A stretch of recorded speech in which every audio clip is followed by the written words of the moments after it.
So Clexacon is tomorrow, and because of that reason, I decided I might make a little video to show what kind of thought goes into going to an event like that when you're still recovering from something like spinal fusion surgery, or if you just have any health issues in general.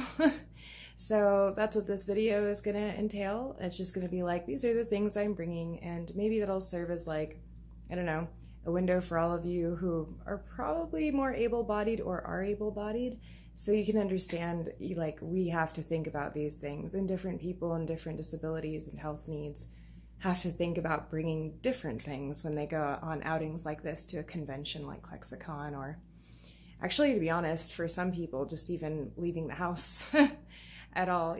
So hopefully this will be enlightening for you as well as for me, in case people have any inputs they'd like to leave in the comments with their own experiences with regards to disability and, you know, leaving the house or going to a big event. All right. I wanted to go ahead and amend part of the first things that I said in the original video, mainly because I live in Las Vegas and it's being Clexacon's being hosted in Las Vegas this year. So the kind of planning that I'm doing is just to go across town. Yeah. So if I was having to travel, this would be an entirely different video, as far as it would be a lot more thorough.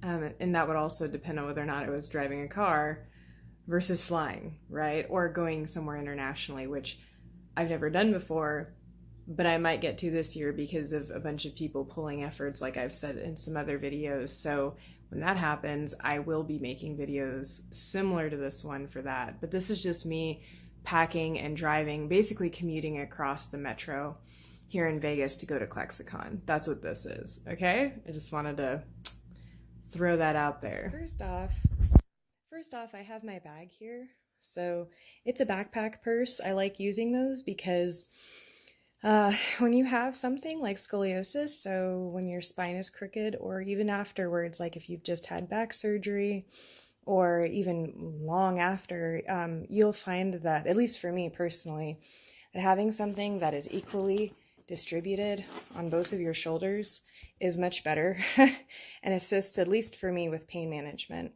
and attempting to make sure that I don't start to go back into the curve and have it come back, right? So I have this on here. Inside this little card my friend gave me that's been beaten to death. It's actually a saint card. So I'm not Catholic, but some of my family is.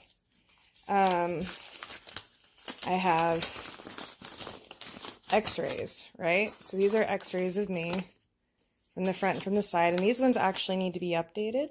I have more down here since my last surgery. They straightened that out to the point that I actually gained like 3 inches in height because my spine was that compressed.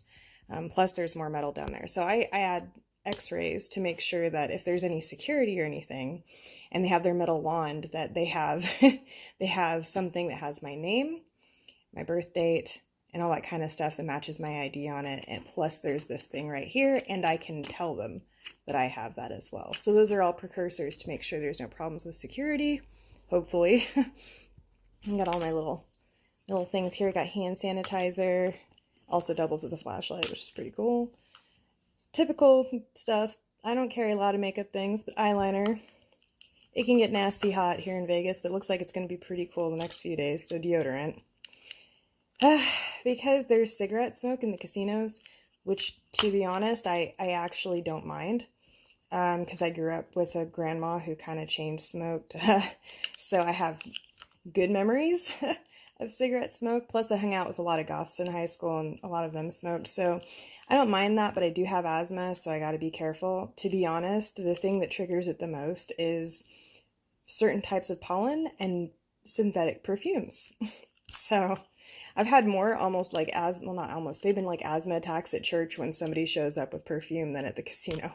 So I have Chupa Chups. You can guess I like Chupa Chups. I do this because I don't actually use them very often, but I do like to have them around because I like having something to chew on. I have ADHD, and sometimes I just need something that helps out with me focusing or having something to do.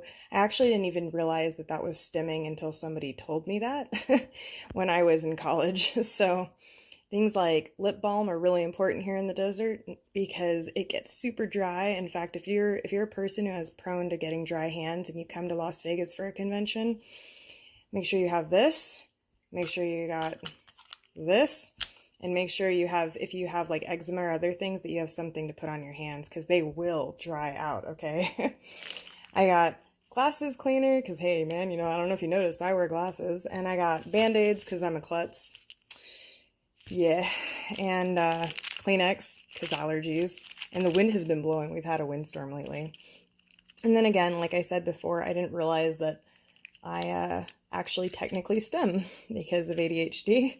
So this was a handy little investment, and it actually saved my my butt a few times when I had to go in for certain types of doctor appointments, specifically the radiology ones, and then ones that have to do with details and news about how surgery is going to go and all those kinds of fun things, which can be really nerve-wracking, and this helps, especially if you're going in alone and you don't have anybody with you.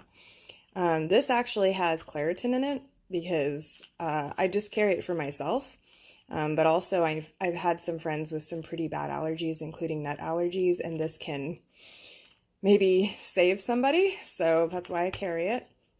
I have a claw in case it gets windy and or too sweaty. You gotta put up them hairs, otherwise they get too gross, and I hate that. So journals.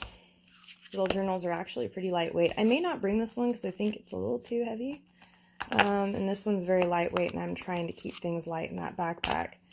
Same thing with these pens. I don't think I'm going to bring all of them, but I like to have at least one backup, or I'm always afraid that it's going to run out of ink or something, you know what I mean? So I have this in case I just kind of need a moment away from all the chaos at the con.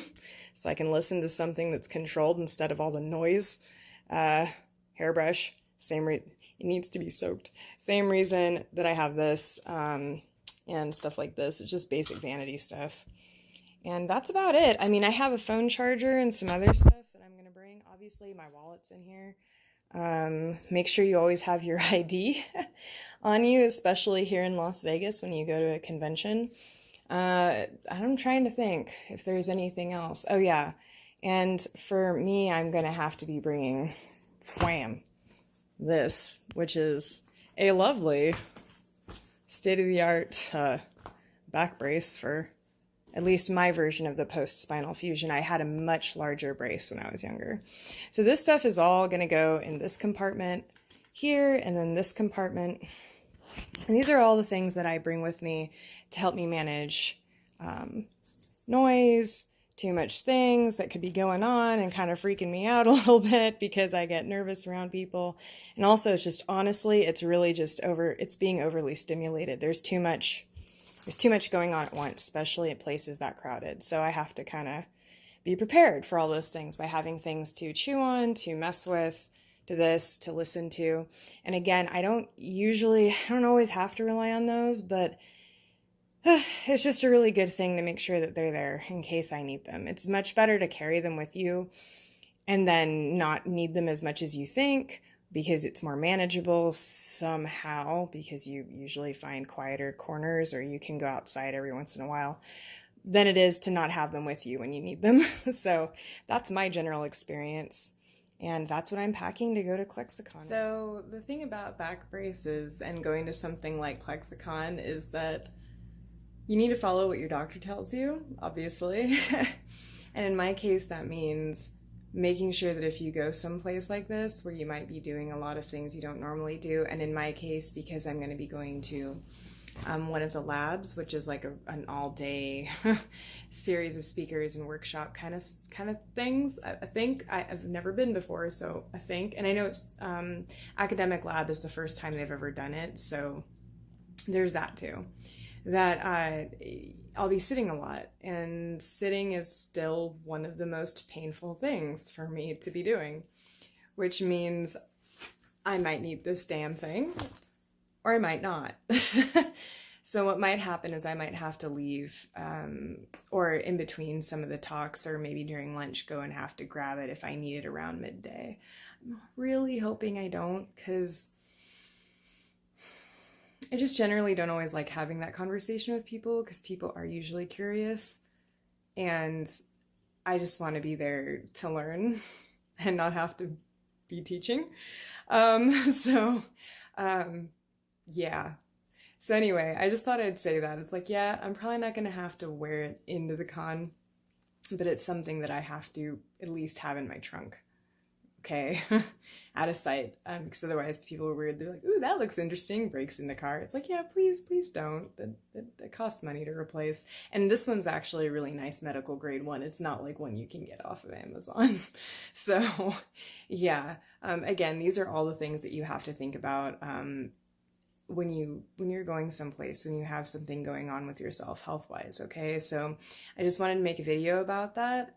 And again, this is very specifically my case, not everybody's, okay? So it'd be cool if other people, it probably already is, it's the internet. There's probably been other people who've posted things like this, or at least I hope so. Because if those of us who feel comfortable and able enough to express these things don't, then we're just going to continue to not be very visible. And that's part of a very complex social problem. A series of them, actually. So that being said, I'm going to Clexacon tomorrow, and I need to go print out my ticket before I forget. I can't forget.